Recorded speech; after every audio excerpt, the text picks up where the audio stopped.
L'esprit de sagesse est bienveillant, et il n'a pas l'habitude de se montrer difficile à ceux qui l'invoquent, lui qui, maintes fois, avant même d'être invoqué, dit « Me voici ». Écoutez maintenant ce qu'en réponse à vos prières, il daigne vous faire connaître par mon entremise, à savoir pourquoi le nom de l'époux est comparé à l'huile. Récoltons le fruit mûr de nos prières. Je vais expliquer ce nom qui, à juste titre, est comparé à l'huile. Et je vais dire à quel titre. Vous pouvez lire plusieurs noms donnés à l'époux dans les pages de la Sainte Écriture, mais je vais les condenser tous pour vous dans les deux noms que voici. Vous n'en trouverez aucun, je pense, qui n'exprime ou la grâce de la compassion ou la puissance de la majesté.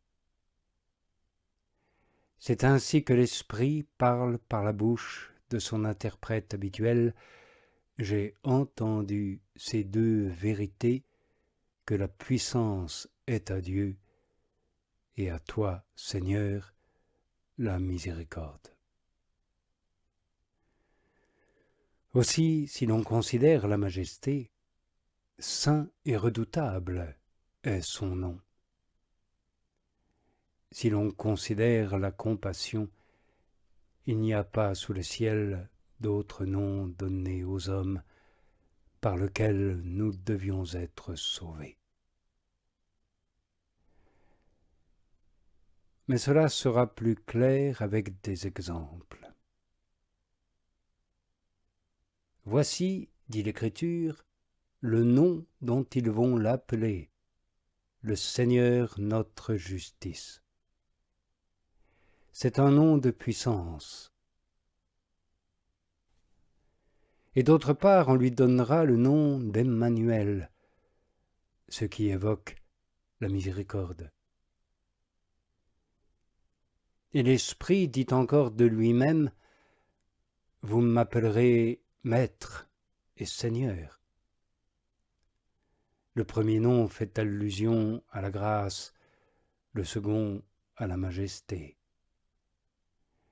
Car il n'y a pas moins de bonté à instruire l'esprit par la science qu'à procurer la nourriture au corps. Et le prophète continue, il sera nommé admirable, conseiller, Dieu fort, Père du siècle à venir, Prince de la paix.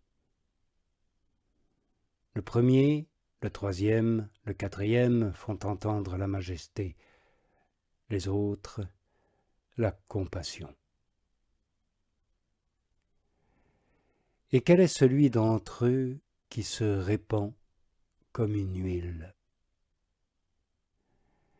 Assurément, le nom de majesté et de puissance se fond, pour ainsi dire, dans le nom de compassion et de grâce, et celui-ci se répand abondamment par Jésus, le Christ, notre Sauveur.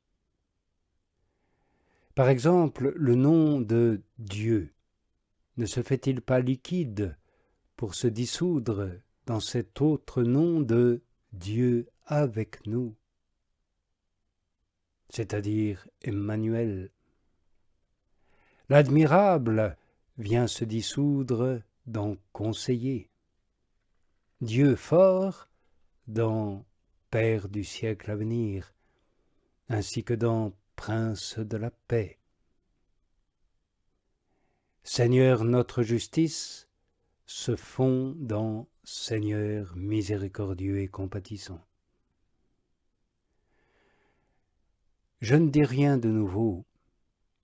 Autrefois aussi le nom d'Abram devint Abraham et de Sarai devint Sarah.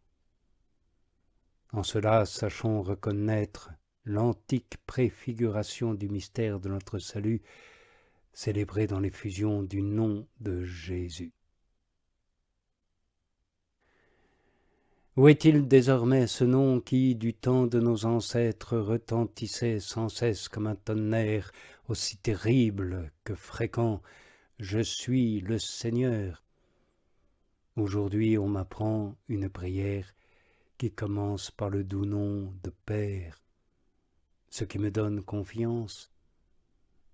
Les demandes qui suivent seront exaucées. Les serviteurs sont appelés amis, et l'annonce de la résurrection s'adresse à ceux qui ne sont pas nommés disciples seulement, mais frères.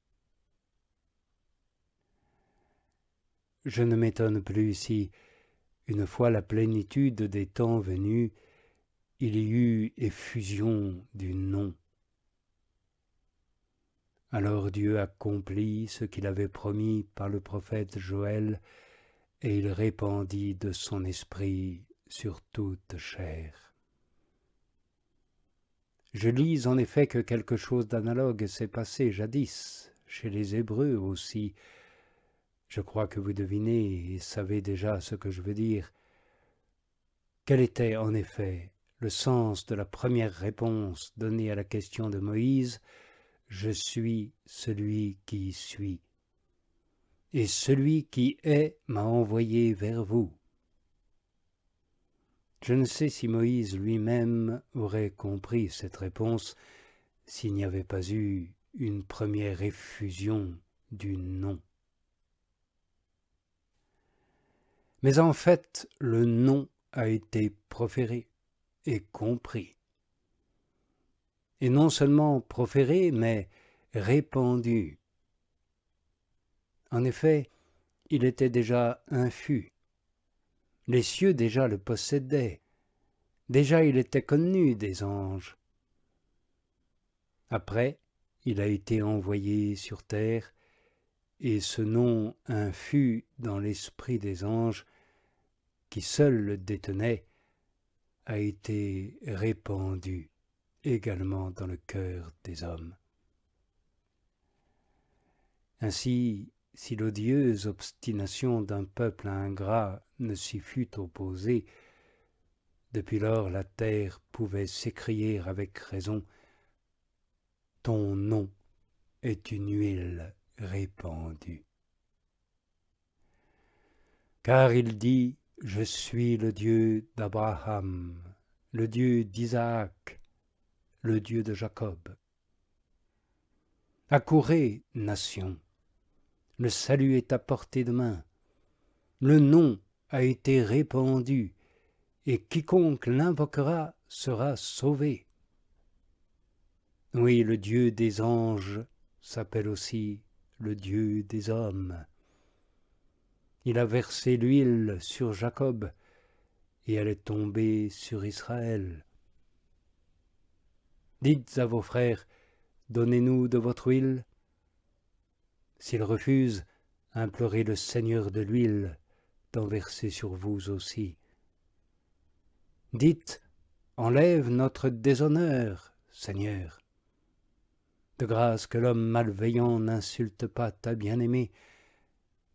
Tu as daigné l'appeler des extrémités de la terre avec une complaisance d'autant plus grande qu'elle en était moins digne. Est-il admissible, je te le demande, qu'un serviteur méchant ne laisse pas entrer les invités d'un si bon père de famille? Je suis, dis-tu, le Dieu d'Abraham, le Dieu d'Isaac et le Dieu de Jacob. Est-ce bien tout? Oh, répands l'huile de ton nom. Ouvre encore ta main et comble tout être vivant de bénédiction. Qu'ils viennent de l'Orient et de l'Occident, et qu'ils prennent place avec Abraham, Isaac et Jacob dans le royaume des cieux. Oui, qu'elles viennent les tribus du Seigneur. Le témoignage d'Israël, c'est de célébrer son nom. Qu'elles viennent et prennent place, qu'elle se régale au banquet et exulte de joie, et que partout résonne, avec des accents d'allégresse et de louange, l'unique cri des convives, ton nom est une huile répandue.